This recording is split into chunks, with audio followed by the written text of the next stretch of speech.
Dad and Mom and used it as a base of operations for an almost superhuman racing career, a career that took him from Riverside, California, to the Indianapolis 500, to the Daytona 500, and finally led him to the one goal that eluded him, the Grand National Driving Championship.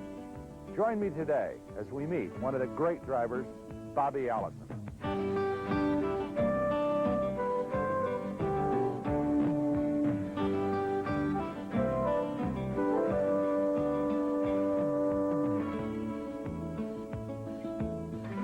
At 47, Bobby Allison is one of the senior citizens of big-time automobile racing, but his competitive zeal is positively boyish.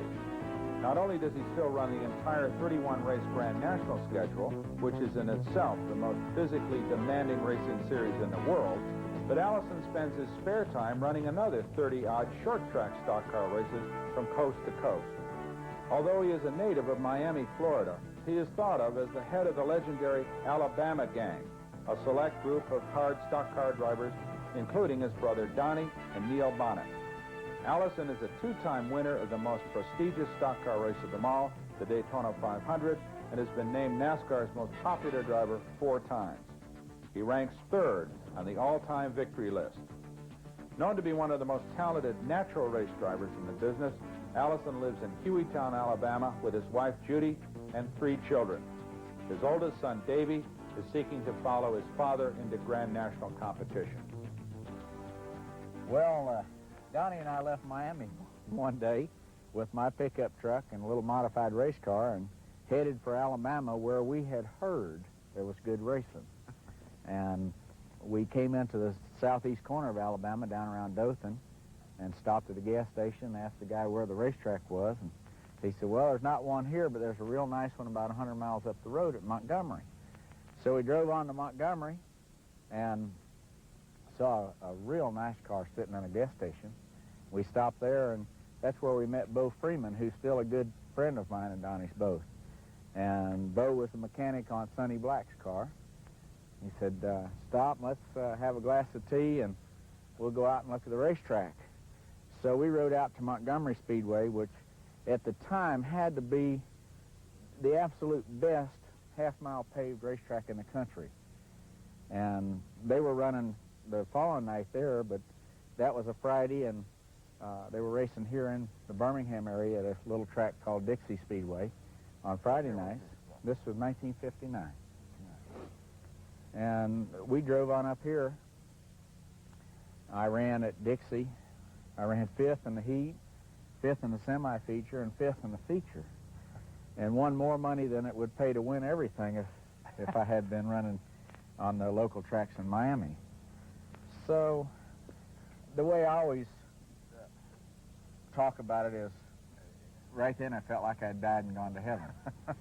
Found country with friendly people, nice racetracks and good purses, and a place where I was able to get competitive in a hurry.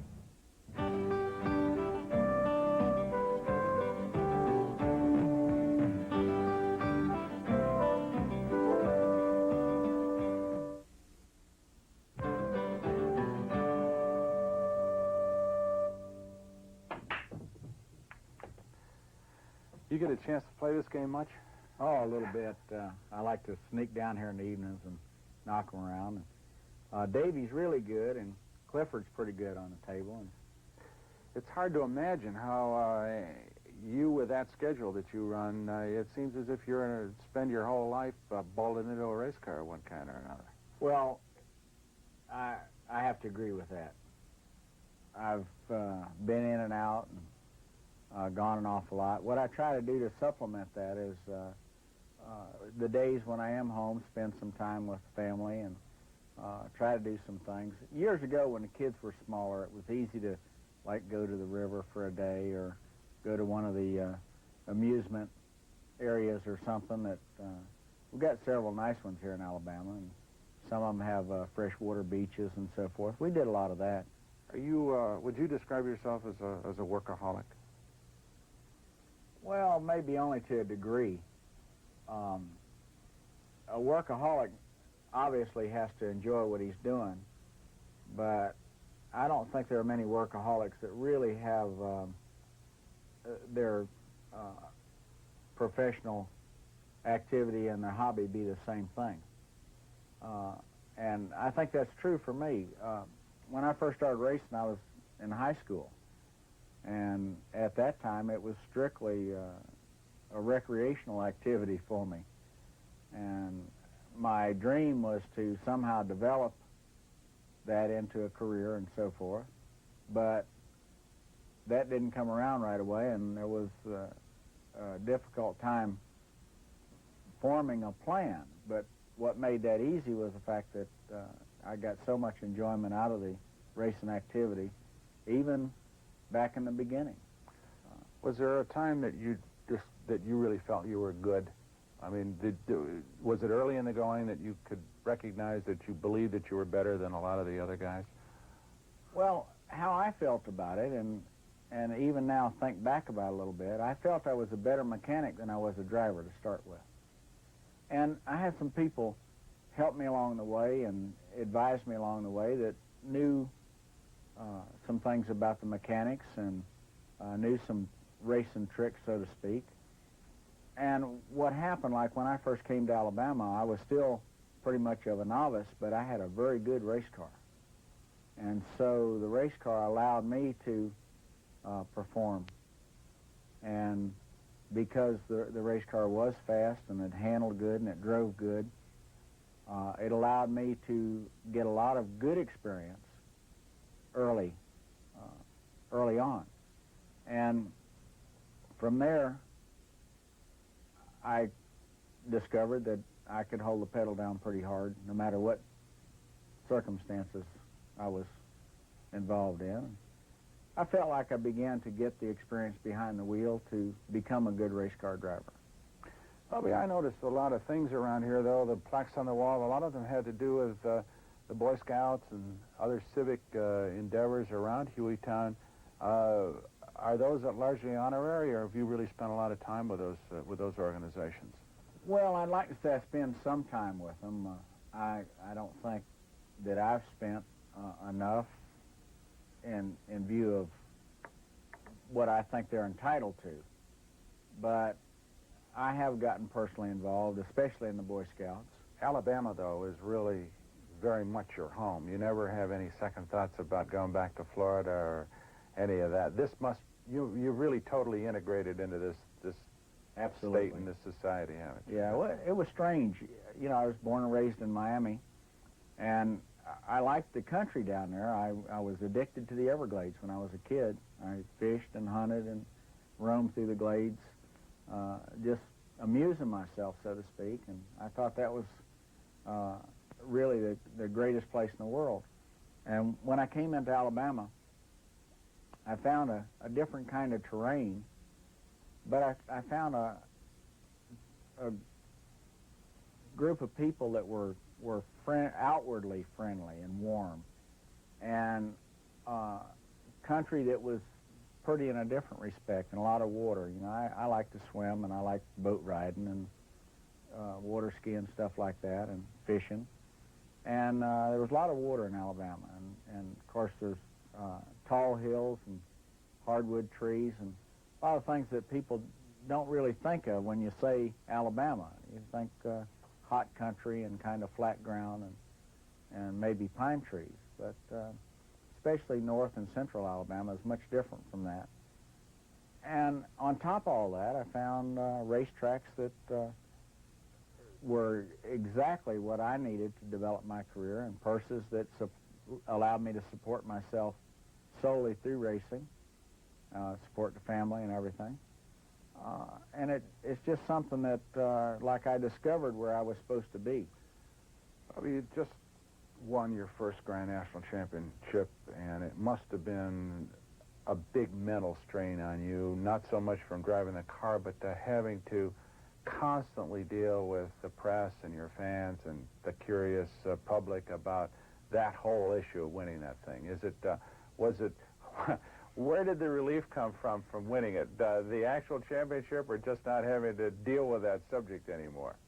Well, the championship certainly is the greatest part of it, but one of the real nice fringe benefits is the idea that that all of the reporters that I've seen and dealt with over the years, and the fans that have supported me, as you can see from day one and so forth, can't ask me, am I never going to win it?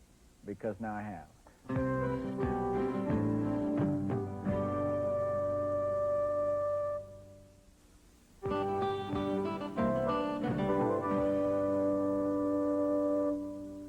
Bobby, over a career that has spanned as long as you have, and you've really been racing since you've been old enough to hold onto a steering wheel in a lot of ways, we all tend to think of a man as a champion, like yourself, as having sort of an ever-escalating career towards one success piled on another. But you've had some hard times in your career. Is there any particular times that you can recall as to being a low point or a series of low points? Well, there have been a few. My career certainly has had ups and downs that have been tremendous highs and tremendous lows. In '73, found myself in a situation that I hadn't really planned for, where I had informed Junior that I was leaving to go back with Holman and Moody yet again, and then that didn't happen. Found myself without a ride, and put some cars of my own together and went out. We won a couple races, but it was a far cry from what I had hoped for, and financially it was bad. But from there, I went into a long skid that really didn't end until the 1978 season. And by the time I signed on with Bud Moore for '78 and we hit it off for Daytona, I was feeling bad physically and depressed mentally and broke, and about the only encouragement I had was that I still enjoyed it when I got behind the wheel. And of course I had the support of Judy and the kids. But from my own standpoint, the only relief I had was when I got behind the wheel, and once I rolled out pit road where I didn't have to pay attention to anything but the driving. Of course, that trip to Daytona resulted in my first ever Daytona 500 win. Bobby, Junior Johnson once told me, and he said this with a great deal of deference to your talents. He said he felt that you were probably endowed with the most raw talent of any driver that he had ever been around. But he said that he felt that if you had a feeling that it was getting too much involved with the crew in terms of trying to run the race team, do you think that was a problem with you? Were you too hot-headed and too demanding of a crew in those days, in the early days? I think there probably was a time when my experience, my initial experience, really did cause a problem with mechanics, even up until the most recent year that I ran a team out of here in Hueytown, which was the '77 season. I only drove for Junior for one season, and probably the biggest reason that didn't go on any further, even though we had great success together, was the fact that Junior and I couldn't communicate. I have an awful lot of admiration for him, and I've heard that he's got great admiration for some of my talent, maybe not all of them.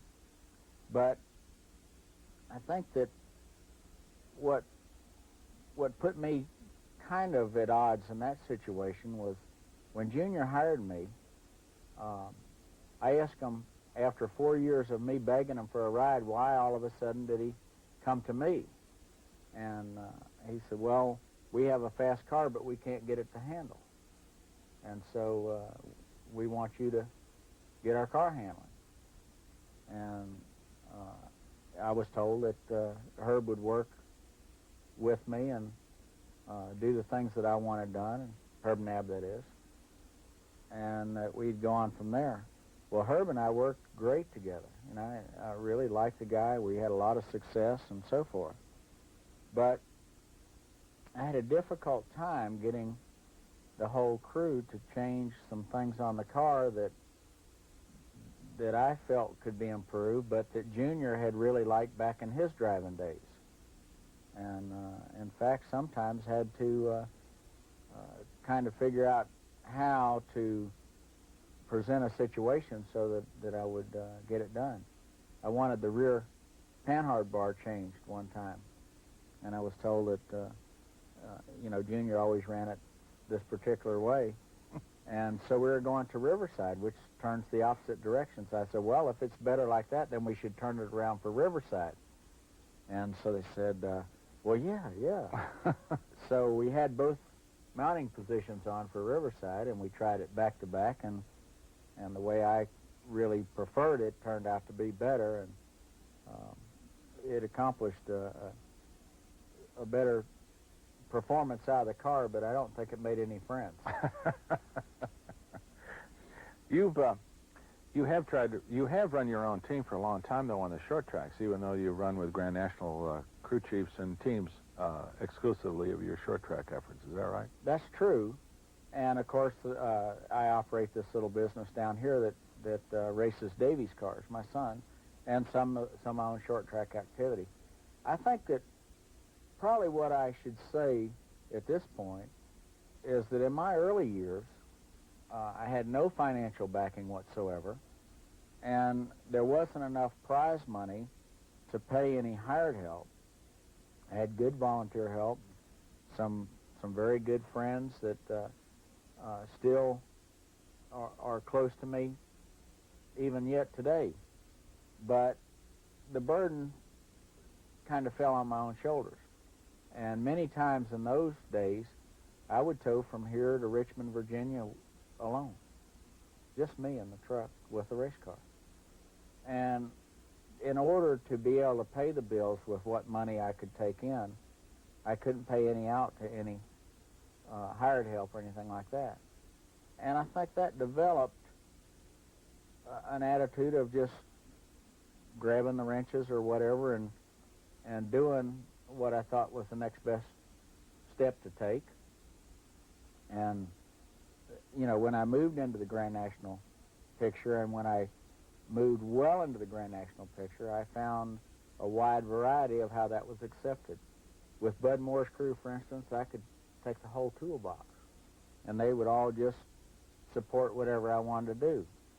But with several of the other teams that I've been with, there was great resentment if I picked up a wrench, and with a few crews, some resentment if I even made a comment. I think that's the strength of the DiGard operation. If I was to leave here today and fly over there and pick up a torch and a welder and wrenches and do all sorts of wild things, I would get 100% support rather than resentment. And I think it shows when we get to the racetrack.